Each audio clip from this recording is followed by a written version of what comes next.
Uma boa noite, meu nome é Roberto Antônio de Oliveira, sou trabalhador do Centro de Estudos Espíritas Allan Kardec, da cidade de Olambra, interior de São Paulo e na região de Campinas. Então iniciamos a nossa aula, aliás, a nossa 27ª aula, no dia 13 de agosto. Lembrando que hoje nós iniciamos um novo módulo, que é o módulo 7, cujo título é Pluralidade dos Mundos Habitados. E o roteiro 1 tem por título O Fluido Cósmico Universal. Este módulo, tal como o anterior, o módulo 6, ele é desdobrado em 7 roteiros. Então tem bastante conteúdo para tratarmos a respeito da pluralidade dos mundos habitados. E não é, senão por outro motivo, que o roteiro 1 inclui o fluido cósmico universal, porque só conseguiremos entender, primeiro, as condições de habitabilidade em cada globo, em cada planeta, são as casas, as moradas da casa do Pai, como Jesus chamava, se nós entendermos a intimidade da matéria. Só que não podemos ficar restritos às academias de ciências, na área da física e da astronomia clássica. Temos que avançar um pouco mais além. É por isso que nós precisamos conhecer este elemento, que é o fluido cósmico universal. Antes de iniciar o texto propriamente dito, nós vamos recordar que existem 2 elementos gerais no universo, conforme lá no Livro dos Espíritos: espírito e matéria. E ainda os benfeitores esclarecem, sim, e acima de tudo, Deus, já respondendo a um questionamento do egrégio codificador Allan Kardec. Então, se nós falamos de espírito, não se confunde com matéria. Mas se nós falamos de alguma coisa que era uma abstração a tudo isso, então sim, nós já estaremos falando de matéria. E é o que nós veremos nesta aula de hoje. A primeira pergunta que nos abre para o entendimento está lá na questão número 55 do Livro dos Espíritos. Todos os globos que circulam no espaço são habitados? Pergunta sábia, como todas as demais que Allan Kardec formulou, que é uma questão que sempre instigou a curiosidade, o homem terráqueo, até os homens de ciência, por quanto ainda não existia espaçonaves, não tínhamos a Curiosity, né, e a Pioneer para pesquisar, para sondar outros mundos. Então, sim, todos os globos que circulam no espaço. Nós não podemos esquecer nesse aspecto o nosso satélite natural, a Lua, está incluído também nessa pergunta, porque diz todos. E a resposta, talvez um pouquinho diferente do que nós poderíamos esperar, é afirmativa. Porquanto diz que sim, e ainda esclarece um pouco mais, que o homem da Terra está longe de ser, como supõe, o primeiro em inteligência, em bondade e em perfeição. Eu gosto de garimpar. Eu acho que tem a ver com a natureza do mineiro, né? Que é as Minas Gerais. Por exemplo, que a resposta diz assim: o homem da Terra. Por aí já podemos dizer que já tem uma pista, né? Porque se há um homem da Terra, existem homens ou humanidades em outros planetas também. Mas ainda acrescenta um pouco mais. Entretanto, há homens que se julgam muito fortes e pretendem que só este pequeno globo tem o privilégio de abrigar seres racionais, orgulho e vaidade. Acreditam que Deus criou o universo só para eles. Eu brincava um pouquinho lá atrás, comigo mesmo, é claro, dizia assim: nossa, mas Deus é tão tão bondoso, né? Criou assim as noites estreladas para despertar a curiosidade de nós humanos e ainda inspiraram poetas. E olha, passa muito longe disso. Seria um desperdício. Carl Sagan, que já diria que se Deus tivesse feito somente a Terra com todos esses bilhões de planetas, de sóis, de nebulosas circulando pelo cosmos, pelo infinito, seria um grande desperdício. Ele foi um grande astrofísico, né? Já desencarnado.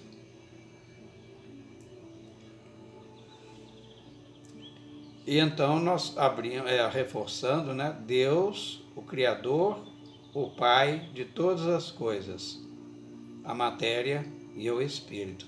Esses são os elementos gerais do universo. Aliás, poderíamos dizer, são dois elementos, né? Matéria e Espírito. Deus não pode ser, com sabedoria, ser classificado como elemento. Mas vamos falar então desse chamado fluido cósmico universal. Nesta aula nós faremos referência a ele como FCU. É uma sigla, né? Para não ficar repetindo, fluido cósmico universal, diremos FCU. No livro A Gênese, lá no capítulo 6, item 10,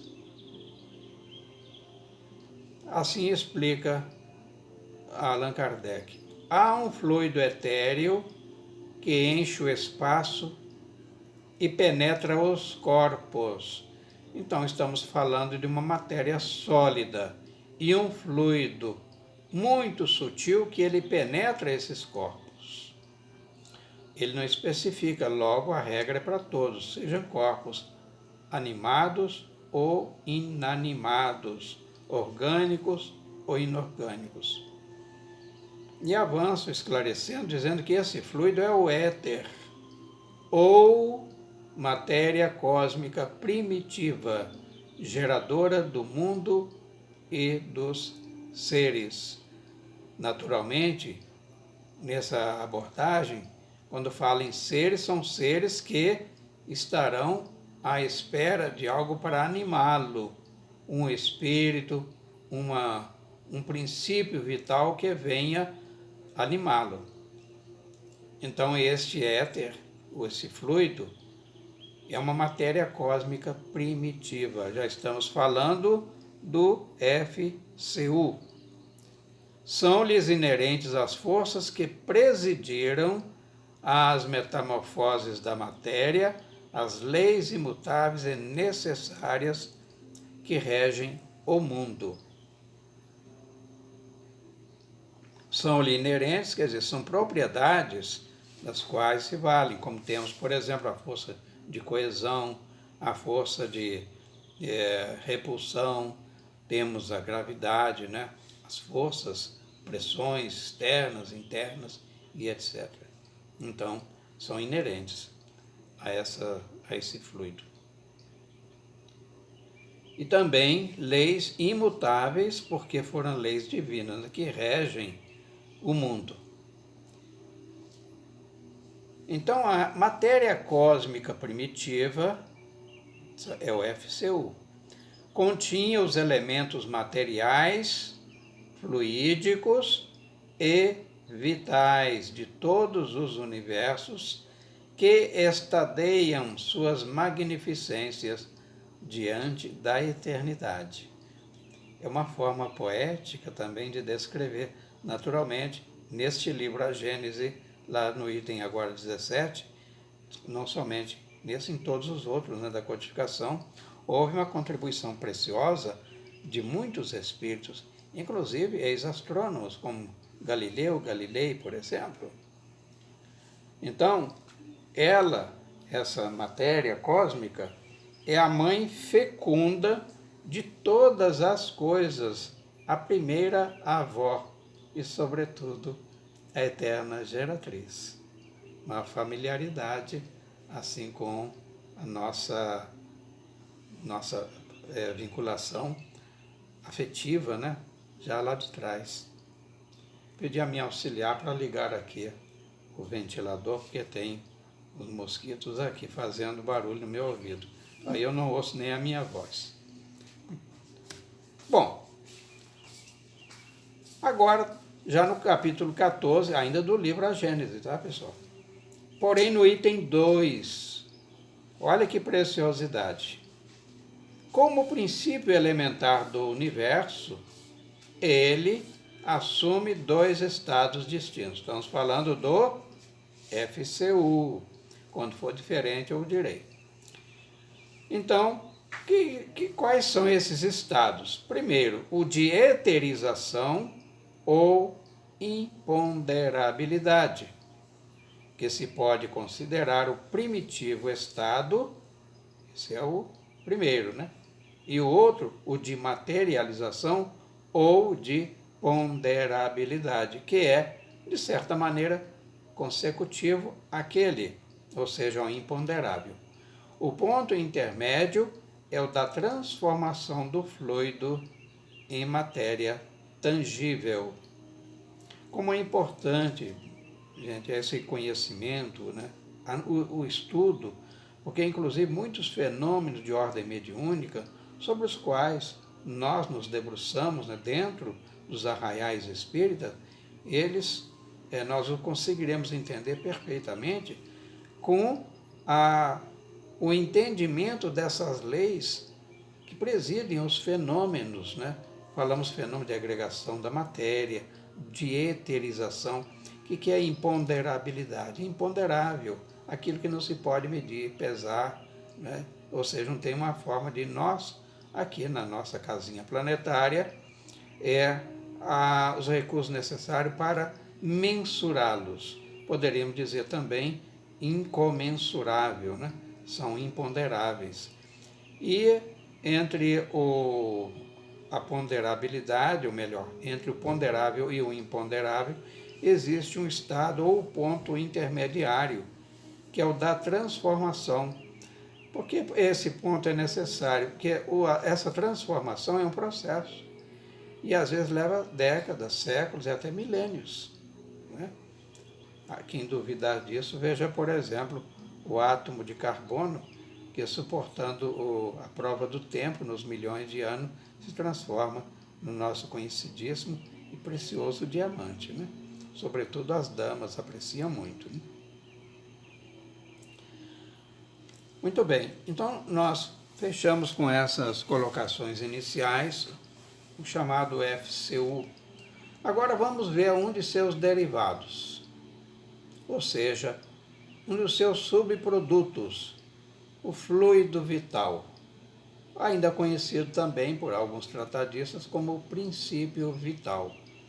FV, fluido vital, ou PV, para princípio vital. Vamos, no primeiro momento, ficar com FV, que é o fluido vital. Tudo bem? Então, conforme a classificação ordinária, nós temos dois tipos de seres, que são os seres orgânicos e os seres inorgânicos. Os inorgânicos são aqueles que trazem em si a atividade que lhes dá a vida. Eles nascem, crescem, reproduzem-se e morrem. Nós no meio, né? Somos seres orgânicos. Então são aqueles que possuem órgãos especializados para realizar os diferentes atos da vida e apropriados às suas necessidades de conservação.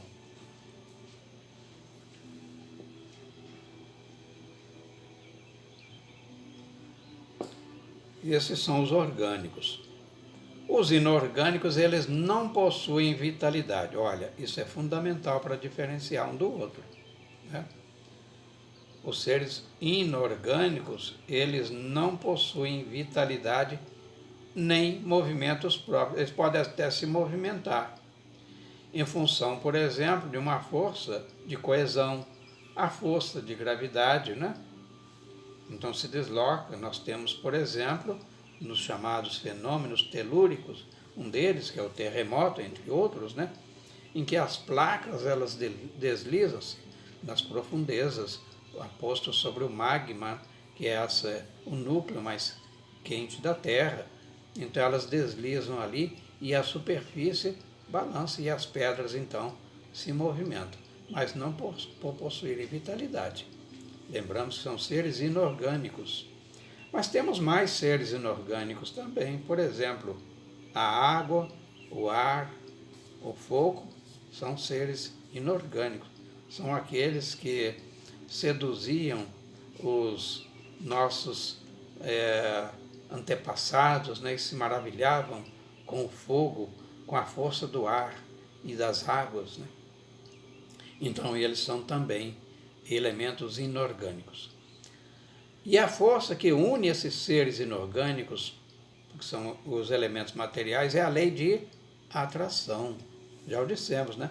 Que é a mesma tanto para os seres orgânicos como para os inorgânicos. Esta lei, né? A lei de atração. Tudo bem?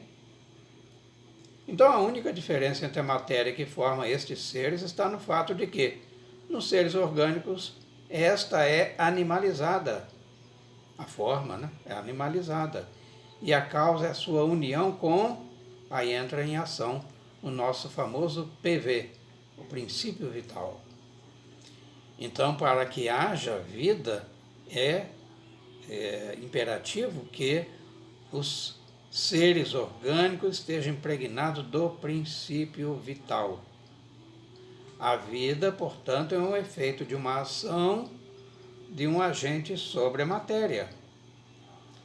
Este agente é o fluido vital. Este, sem ela, não é vida, da mesma forma que ela, sem ele, não vive. Então, uma união, uma associação virtuosa. É este agente, o fluido vital, que dá vida aos seres, que o absorvem e assimilam. Como é importante isto? Esse entendimento é importantíssimo. Absorvem, ou seja, um ser inorgânico, um mineral, ele não tem condição de absorver o fluido vital. Mas a matéria orgânica, sim. Os vegetais, por exemplo, né? Sem falar de toda a escala, né, dos seres animais. Então é este agente que dá vida aos seres que o absorvem e assimilam. Não só absorver, assimilar quer dizer metabolizá-los, né? Propiciar-lhe uma movimentação através dos órgãos que compõem esses seres orgânicos.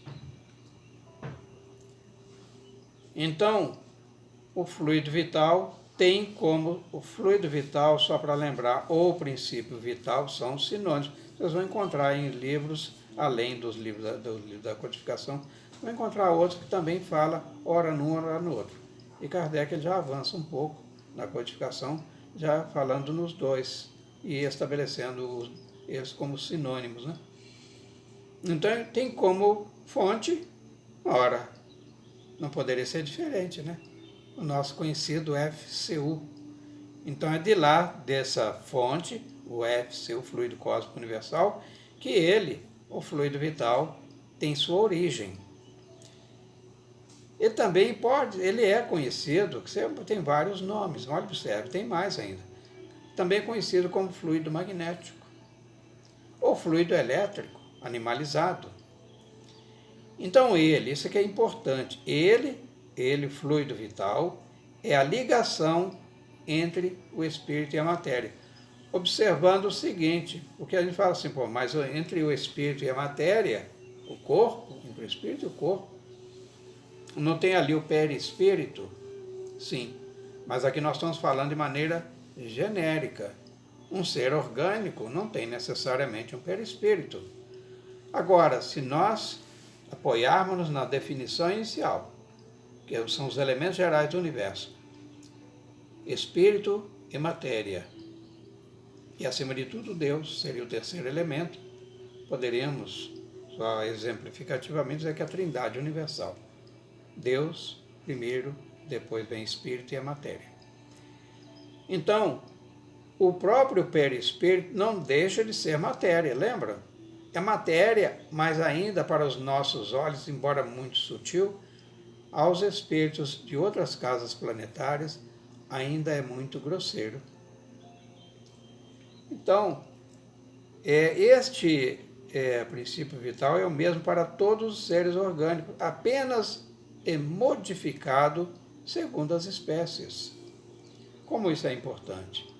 Porque nós vemos, por exemplo, nos fenômenos magnéticos, aí nas casas espíritas geralmente tratam de passe, e não tem nada contra, é apenas para esclarecer, já que estamos estudando, que é uma tratativa muito reduzida, porque o magnetismo é muito mais do que tão somente o passe.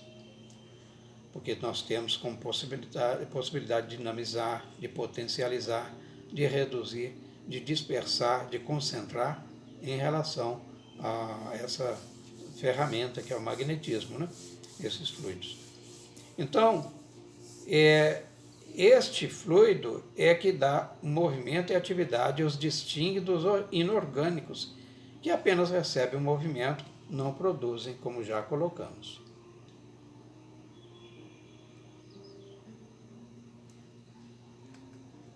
O que nós poderíamos mais explorar em relação a esse fluido vital? Nós sabemos que as possibilidades de combinação, temos ali a chamada escala esquitiométrica, ou seja, a tabela periódica. São inumeráveis as possibilidades de combinação, já falando dos seres inorgânicos. Agora, os seres orgânicos, sobretudo aqueles que estão no topo da escala, estamos falando agora de nós mesmos, dos hominídeos, né? Nós, ao longo do nosso processo de construção, e não terminou ainda, isso é importante, né? Eu penso, nossa, mas então nós, enquanto espécie humana, já somos um produto acabado. Ainda não. Lamento informar-lhes, nós estamos ainda em evolução. Então haverá elementos que nós absorveremos, que combinados com o fluido vital, ou o princípio vital, ou matéria, fluido magnético, não importa o nome. O fato é que ainda absorveremos, seja do ar, porque os elementos orgânicos, eles circulam pelo ar também, os elementos minerais, né? E nós, muitos deles, os assimilaremos. E ainda através de um processo que nós vimos recentemente, no chamado planejamento reencarnatório. Então as formas, elas mudam. À medida que seres, falamos agora de espíritos, né, evoluídos, para assomarem, para reencarnarem, eles vão precisar de corpos mais apropriados às manifestações de suas possibilidades intelectivas e morais. Alguém poderá dizer, mas e Jesus? Bom, Jesus é um espírito superior, lembra? O espírito superior, ele não está sujeito às leis do mundo físico, não somente. Vai buscar recursos em outras dimensões, né, do nosso universo, da nossa casa planetária, que por hora ainda não podem dar-lhes todo o suporte. Então Jesus, junto talvez com muitos outros que aqui estiveram categorizados espíritos superiores, eles plasmam o seu próprio invólucro, seu próprio corpo, e não estão sujeitos às leis da genética, ou seja, não estão limitados a esse cadinho, a esse laboratório, embora fantástico, mas ainda para eles é muito incipiente. Então este agente que dá vida ao corpo, que os absorvem, que é o fluido vital, é importante que nós fixemos, e também eles têm os seus limites, né? Como todos os demais que nós vamos abordar ao longo deste módulo 7. Então vamos agora, já caminhando para o encerramento, nós fizemos referências com o princípio vital, está lá no Livro dos Espíritos, no capítulo 4, a Gênesis, no capítulo 10 principalmente, e também, como eu citei, falando da fenomenologia mediúnica, não poderia deixar de ser contemplado também no Livro dos Médiuns, que está lá no capítulo 4, no item 13. E ainda, quem quiser uma fonte de pesquisas mais consistente, porque Kardec ele formulava as perguntas e às vezes essa pergunta já tinha a sua origem, ou seja, tinha a sua razão de ser, está sendo formulada em outros elementos que ele publicava, o periódico, por exemplo, chamado Revista Espírita ou Jornal de Estudos Psicológicos, como foi denominado logo no início. Então fazemos referência a junho de 1858. Só para recordar, a primeira edição do Livro dos Espíritos, ela veio a lume em 18 de abril de 1857. Então, 1858 transita até 1859, o ano seguinte, quando então vem a definitiva edição do Livro dos Espíritos, como nós a conhecemos hoje, com 1019 perguntas, e a inicial de 57 tinha 500 perguntas. Então, ele formulando perguntas, acrescentaria adiante, no Livro dos Espíritos, a edição definitiva, em função desses conhecimentos que ele obteve através do esclarecimento, o intercâmbio espiritual com os elementos, os espíritos superiores, que colaboraram de maneira cabal para a obra da codificação. Então, aqui nós vamos encerrando por hoje.